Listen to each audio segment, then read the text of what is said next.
Dans les rues animées de Paris. Sous un ciel gris d'automne. Alexandre marchait d'un pas pressé vers son bureau d'avocat. À 25 ans. Il avait tout pour réussir, un poste prometteur dans un cabinet prestigieux. Une famille influente et une réputation impeccable. Mais ce jour-là, tout bascula quand il reçut un appel anonyme, « Votre secret est sur le point d'être révélé. » Le cœur battant. Il raccrocha, ignorant que cet appel provenait de son propre frère, qui avait découvert des messages intimes sur son téléphone oublié. Quelques heures plus tard, lors d'un dîner familial, son père, un homme d'affaires conservateur, posa une photo compromettante sur la table, Alexandre embrassant Julien dans un bar discret, provoquant un silence assourdissant qui brisa à jamais l'illusion de sa vie parfaite. Alexandre sentit le monde s'effondrer autour de lui. Il avait toujours su qu'il était attiré par les hommes. Mais il l'avait enfoui au plus profond de lui, terrifié par les conséquences. Sa famille, ancrée dans des traditions catholiques strictes, ne tolérerait jamais une telle déviance. Son père, Henri, un pilier de la communauté bourgeoise de Lyon où ils avaient grandi, avait souvent exprimé son dégoût pour ces gens-là, comme il les appelait. Alexandre se rappelait les dîners où Henri fulminait contre les lois sur le mariage pour tous, affirmant que cela détruisait les fondements de la société. À l'époque, Alexandre hochait la tête en silence, ravalant sa peur. C'est à l'université, à Paris, qu'il avait rencontré Julien. Julien, 28 ans, était un artiste peintre, libre et assumé, avec des cheveux noirs ébouriffés et un sourire qui illuminait les cafés bohèmes du Marais. Leur première rencontre avait été fortuite, Alexandre, stressé par un examen, s'était réfugié dans une galerie d'art pour souffler. Julien exposait ses toiles abstraites, des explosions de couleurs représentant des émotions refoulées. Celle-ci parle de liberté intérieure, avait dit Julien en pointant une peinture rouge vif. Alexandre, intrigué, avait engagé la conversation. Rapidement, une amitié s'était nouée. Puis quelque chose de plus profond. Au début, Alexandre se convainquit que c'était une phase, une curiosité. Mais les soirées passées à discuter jusqu'au bout de la nuit, les regards complices, les effleurements accidentels devinrent irrésistibles. Julien, qui avait fait son coming out à 18 ans malgré le rejet de ses parents ouvriers de banlieue, encourageait Alexandre à s'accepter. La vie est trop courte pour se cacher, disait-il souvent. Alexandre, cependant, résistait. Son travail exigeait une image irréprochable, un avocat gai dans un cabinet conservateur risquait la marginalisation. Et sa famille? Impensable. Pourtant, leur relation s'approfondit. Ils se voyaient en secret, dans l'appartement de Julien à Montmartre, où les murs étaient couverts de toiles inachevées. Alexandre découvrait un monde de liberté qu'il n'avait jamais osé imaginer. Julien lui apprenait à peindre, à exprimer ses émotions sans mots. Ton cœur est une prison que tu construis toi-même, murmurait Julien lors de leurs moments intimes. Alexandre, pour la première fois, se sentait vivant, mais la culpabilité le rongeait. Chaque retour chez lui était une torture, mentir à sa mère, qui rêvait de le voir marié à une gentille fille, ou à son frère cadet, Pierre, qui l'idolâtrait. La tension monta quand Alexandre refusa une promotion qui l'aurait obligé à voyager plus souvent, prétextant des raisons familiales. En réalité, il ne voulait pas s'éloigner de Julien. Son patron, un homme rigide, le questionna, « Tu sembles distrait. Alexandre. Des problèmes personnels? Il n'y a. Mais le doute s'insinua. À la maison. Les dîners devenaient des interrogatoires déguisés. Henri parlait de plus en plus de valeurs familiales. Comme s'il sentait quelque chose. Un soir, après une dispute avec Julien qui voulait officialiser leur relation, Alexandre rentra chez ses parents pour le week-end. Pierre, curieux, fouilla son téléphone et trouva les messages. Au lieu de confronter Alexandre directement, il envoya l'appel anonyme, espérant le faire réfléchir. Mais cela ne fit qu'accélérer la catastrophe. Lors du dîner, Henri explosa. « Comment as-tu pu nous faire ça? Tu nous déshonores. » La mère d'Alexandre, Marie, pleura en silence, murmurant des prières. Pierre, regrettant son geste, resta muet. Alexandre, acculé, nia d'abord. C'est un malentendu, balbutia-t-il. Mais la photo était irréfutable. Henri le chassa. « Sors d'ici et ne reviens pas tant que tu n'auras pas changé. » Alexandre partit, le cœur en miettes, vers l'appartement de Julien. En chemin, il se demanda si tout cela en valait la peine. La société française, malgré ses avancées, gardait des poches de conservatisme, surtout dans les cercles bourgeois. Était-il prêt à tout perdre pour un amour qu'il avait si longtemps nié? Julien l'accueillit les bras ouverts. « On va s'en sortir ensemble, » dit-il. Mais Alexandre doutait. La nuit fut longue, remplie de questions sur son identité, ses choix. Le lendemain, il reçut un message de Pierre. « Pardon? Je ne voulais pas que ça aille si loin. » Cela raviva la douleur. Alexandre réalisait que son secret n'était pas seulement le sien, il impliquait tous ceux qu'il aimait. Au travail, les rumeurs commencèrent à circuler. Un collègue, homophobe notoire, fit une remarque voilée. Alexandre se sentait observé, jugé. Il décida de confronter son père par téléphone. Mais Henri raccrocha. Marie, en larmes, l'appela en secret. « Reviens. Mon fils. On peut arranger ça. » Mais arranger quoi? Son orientation? Impossible.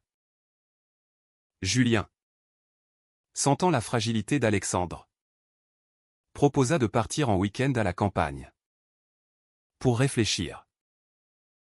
Dans un petit village normand, ils marchèrent le long de la mer, main dans la main pour la première fois en public. Des regards curieux les suivirent. Mais Julien ignora. C'est leur problème, pas le nôtre. Alexandre admira son courage. Mais la peur le paralysait.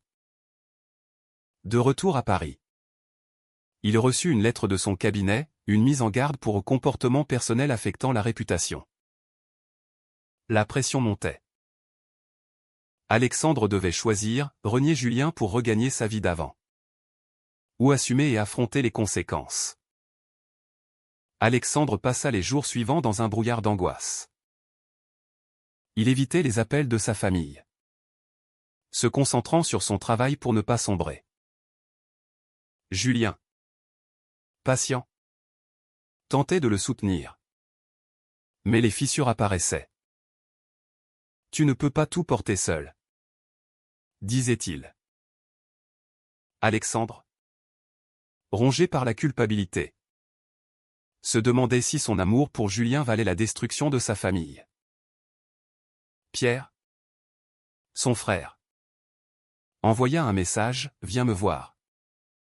On parle. » Alexandre accepta, espérant une réconciliation. ils se rencontrèrent dans un café près de la Sorbonne, où Pierre étudiait. Pierre, 22 ans, avait les traits anguleux de leur père mais un regard plus doux. « Je suis désolé, avoua-t-il. J'ai paniqué en voyant ces messages. Je pensais que ça t'aiderait à arrêter. » Alexandre sentit la colère monter. Arrêter quoi? D'être moi-même? Pierre baissa les yeux. Papa dit que c'est une phase. Influencé par Paris. Il veut que tu reviennes. Que tu consultes un thérapeute. Alexandre rit amèrement. La thérapie de conversion. Illégale en France depuis peu. Persistait dans les esprits conservateurs. Cette rencontre raviva les conflits intérieurs d'Alexandre. Était-il vraiment gay? Ou était-ce une rébellion contre son éducation rigide? Julien représentait la liberté. Mais à quel prix? De retour chez Julien. Il explosa, ma famille me manque. Et si Pierre avait raison? Julien, blessé, répliqua, si tu doutes. Alors pars. Je ne veux pas être ton secret honteux. Pour la première fois. Ils se disputèrent violemment. Alexandre partit en claquant la porte. Errant dans les rues de nuit. Le lendemain. Au cabinet. Une affaire sensible lui fut retirée. Son patron. M. Dupont. L'invita dans son bureau, des rumeurs circulent. Alexandre. Dans notre milieu. L'image compte. Alexandre nia. Mais sentit le sol se dérober. Il contacta un ami avocat. Gay assumé. Pour conseil. Assume ou change de cabinet. Dit l'ami. La France a évolué. Mais pas partout. Alexandre réfléchit à la loi Taubira de 2013. Qui avait légalisé le mariage gay. Mais les mentalités traînaient. Marie. Sa mère l'appela en secret. Ton père est furieux. Mais il t'aime. Reviens pour Noël. Sans lui. Alexandre hésita. Noël approchait. Et l'idée de passer les fêtes seul le terrifiait. Il accepta. À condition de ne pas parler de Julien. Julien, apprenant cela, se sentit trahi. Tu me caches encore? Ils se réconcilièrent partiellement. Mais la tension persistait. À Lyon pour Noël. L'atmosphère était glaciale. Henri évitait son regard. Marie sursautait à chaque mot. Pierre tentait de détendre l'air. Lors du réveillon. Henri leva son verre, à la famille. Unis par les valeurs traditionnelles. Alexandre se tut. Mais intérieurement, il bouillonnait. Plus tard. Seul avec Pierre. Il confia, j'aime Julien. C'est réel. Pierre? Surpris. Admis, je ne comprends pas. Mais je ne veux pas te perdre. De retour à Paris. Alexandre trouva Julien distant. Pendant que tu jouais la comédie. J'ai réfléchi. Peut-être qu'on devrait faire une pause. Alexandre paniqua. Sans Julien. Qui était-il? Il insista pour une soirée romantique. Mais Julien refusa. Pas tant que tu n'assumes pas. Alexandre, désespéré, contacta un thérapeute au pas pour se guérir, mais pour comprendre ses peurs. Les sessions révélèrent des traumatismes enfouis, l'éducation stricte. Les moqueries à l'école pour sa sensibilité. Le thérapeute encouragea, votre orientation n'est pas un choix. Mais l'acceptez-les. Alexandre commença à voir clair. Mais alors? Un collègue malveillant envoya un email anonyme au cabinet avec des détails sur sa relation. M. Dupont le convoqua, c'est inacceptable. Prenez un congé. Alexandre, furieux, démissionna sur le champ. Sans emploi. Il se tourna vers Julien, qui l'accueillit. C'est un pas, dit Julien.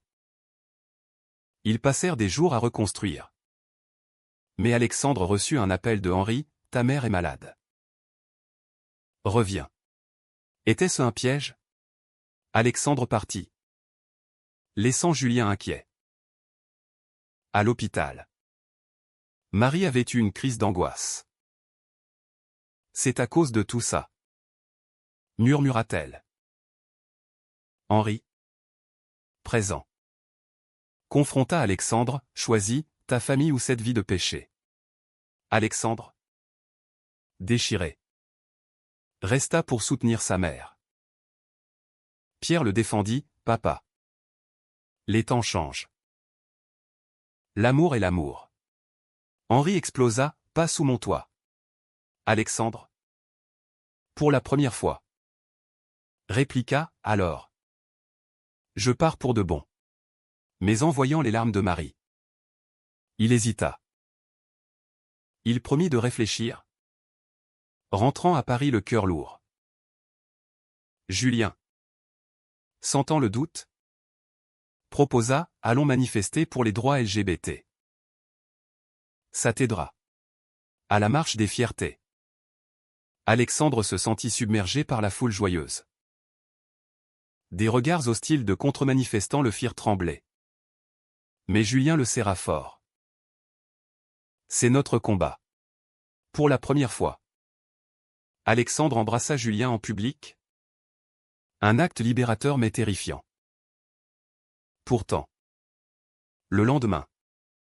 Une photo de la marche circula sur les réseaux sociaux. Taguée par un ami de Julien. Pierre la vit et l'envoya à Henri. La réaction fut immédiate, un message vocal rageur. Tu es mort pour nous. Alexandre s'effondra. Était-ce la fin? Les semaines suivantes furent un tourbillon de chaos. Alexandre, sans travail, chercha un nouveau poste dans des cabinets plus progressistes. Mais les rumeurs l'avaient précédé, les entretiens se soldaient par des refus polis. Votre profil est excellent.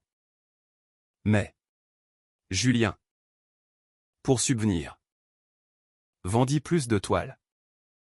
Mais l'argent manquait. Leur relation, autrefois passionnée, devint tendue par les soucis quotidiens. On s'en sortira, assurait Julien. Mais Alexandre doutait. Un soir, Pierre appela, maman va mieux. Mais papa est inflexible. Il a coupé tes aides financières. Alexandre, furieux, confronta Henri par lettre, votre intolérance me détruit. Mais je ne changerai pas. Pas de réponse. Marie, en secret, envoya de l'argent, pour toi. Mon fils. Cela raviva la culpabilité. Était-il égoïste de poursuivre cet amour au prix de la souffrance familiale? Julien, sentant la distance. Avoua, j'ai peur que tu me quittes pour eux. Alexandre rassura. Mais intérieurement, il envisageait le pire. Lors d'une soirée avec des amis LGBT, un couple raconta leur histoire, rejet familial. Puis réconciliation après des années. Le temps guérit, dirent-ils. Alexandre y vit un espoir. Mais Julien sceptique, pas pour tout le monde. La crise culmina quand Alexandre reçut une offre d'emploi à Bordeaux. Dans un cabinet libéral. C'est une chance de recommencer, dit-il à Julien. Mais Julien refusa de déménager, ma vie est à Paris. Mes expositions. Un ultimatum implicite se posa, l'emploi ou la relation? Alexandre choisit de refuser l'offre. Mais cela creusa le fossé. Tu sacrifies tout pour moi? Questionna Julien. Non. Pour nous. Puis. Un trahison inattendu, Pierre. Sous pression de Henri.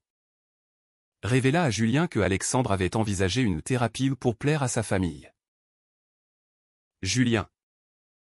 Furieux. Confronta Alexandre, tu as pensé à me nier. Alexandre admit ses doutes passés. C'était avant. Julien. Blessé. Parti chez un ami pour réfléchir. Seul. Alexandre sombra dans la dépression. Questionnant chaque décision.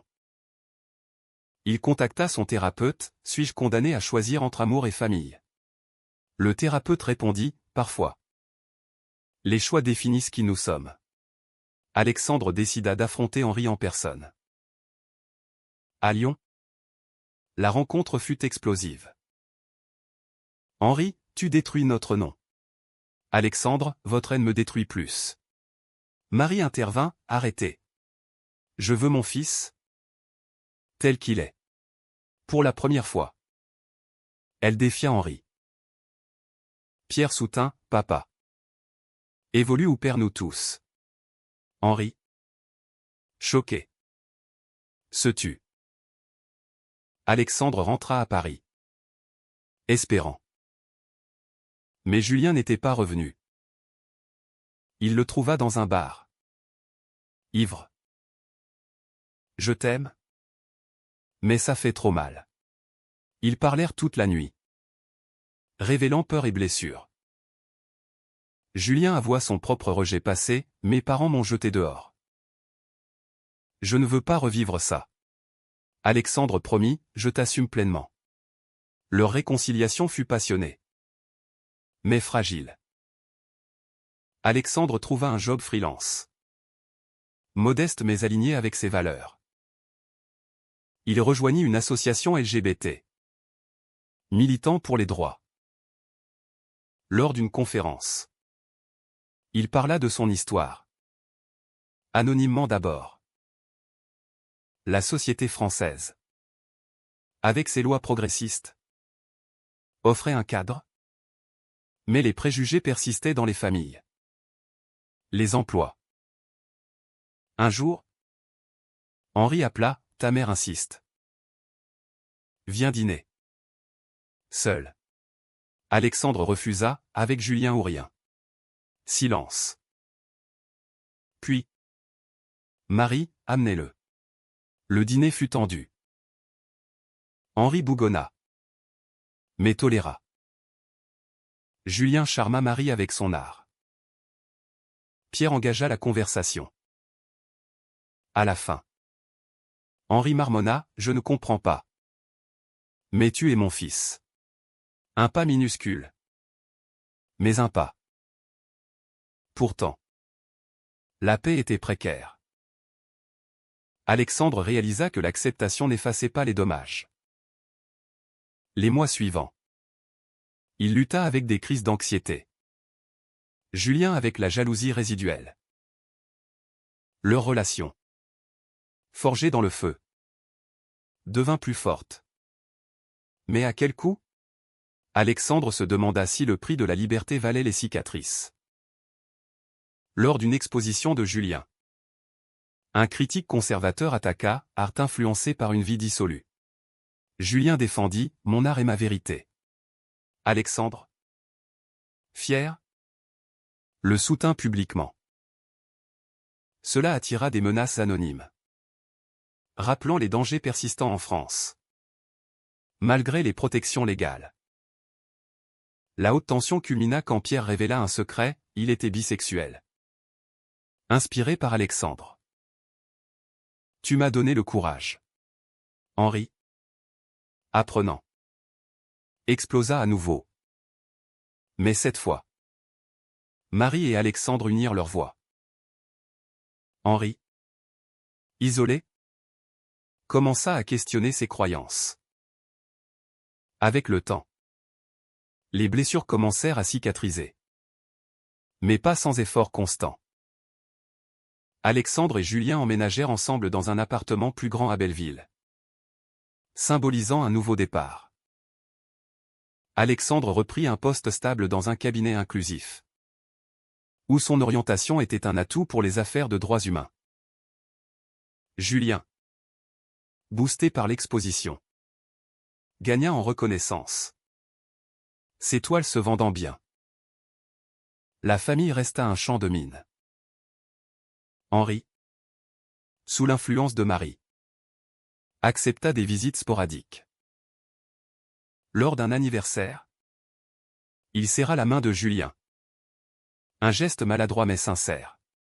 « Je fais des efforts » admit-il.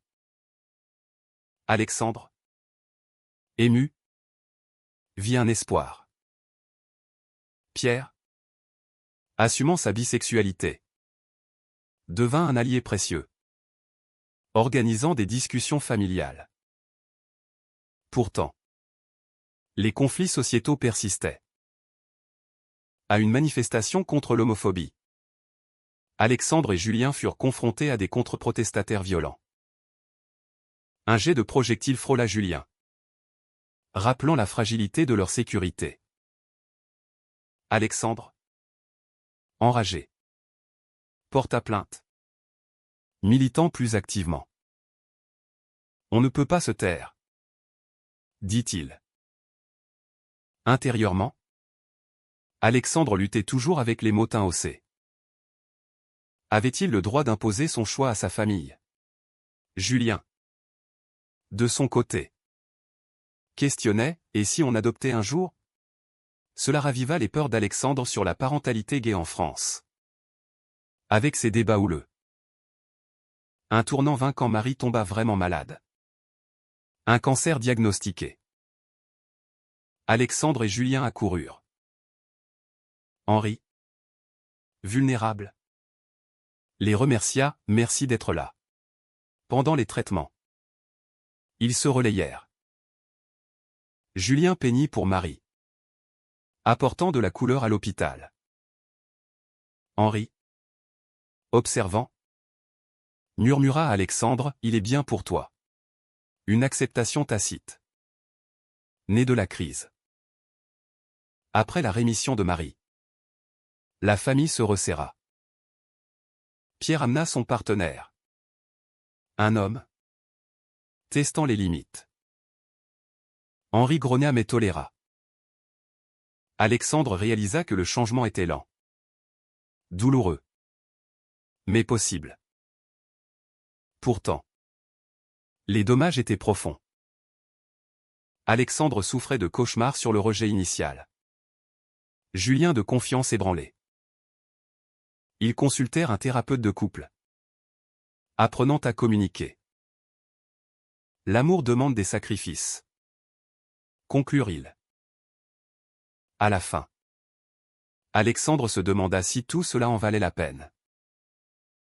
La société évoluait, avec des lois protégeant les LGBT. Mais les cœurs humains résistaient. Était-ce juste de forcer l'acceptation? Ou valait-il mieux couper les ponts? Julien répondait, on combat pour ce qui compte. Leur histoire, pleine de confrontations, trahison et réveil, illustrait les luttes invisibles de tant d'autres. Alexandre, transformé, devint un avocat spécialisé en droit LGBT. Et dans sa situation passée.